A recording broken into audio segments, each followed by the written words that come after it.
We know that they are considering listing here in Hong Kong. It would be a secondary listing. The company is already trading in Shenzhen, as we know. And unfortunately, the details are not out there yet. We don't know exactly what will be the size of this listing. We don't know the timing either. We know that there is an intention.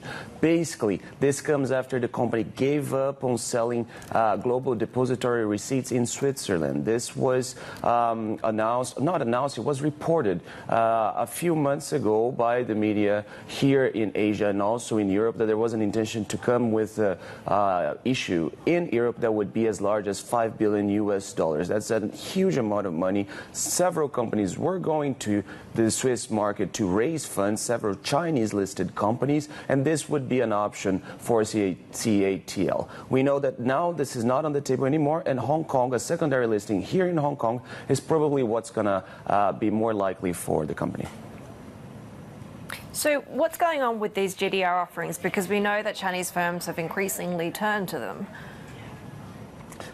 That's correct, Heidi. We had several deals that were priced in Switzerland last year, mostly in Zurich. There's been an expansion of a program over the past few years between Chinese exchanges and also London, Frankfurt, and Zurich to actually allow these dual listings to happen. We saw a flurry of those issuances happening in 2022 mostly, but they basically came to a halt in the beginning, the first half of this year, mostly on the back of more regulation and a tighten up of actually approvals from Beijing for all of the companies that were seeking to list in Switzerland. This is basically because what was known at the time is that a lot of Chinese investors would be buying the shares in Switzerland, and actually whenever they were able to sell those stocks and buy it, basically trade for the equivalent in the A-share market, they were gaining with the arbitrage. They were making money buying them cheaper and then selling them for a higher price in the Chinese market. This was putting pressure in the domestic A-share market,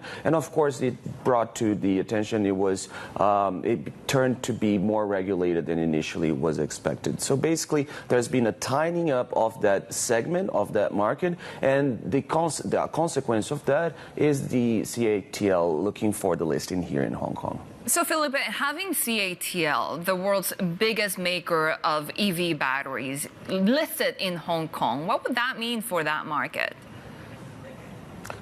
Sherry, I think that it would be extremely meaningful. The company is huge. It's a big name. It's the EV sector that's, of course, in focus for many different reasons at the moment. And Hong Kong's market need a boost when it comes to IPOs and big IPOs. We've had a very tough year when it comes to the amount of money that was raised here in Hong Kong. It's down around 60% when you compare to the same period of 2022, which was already a very, very tough year. And we are talking about 85% drop when it comes to volume of money raised through equity, new share sales here in Hong Kong.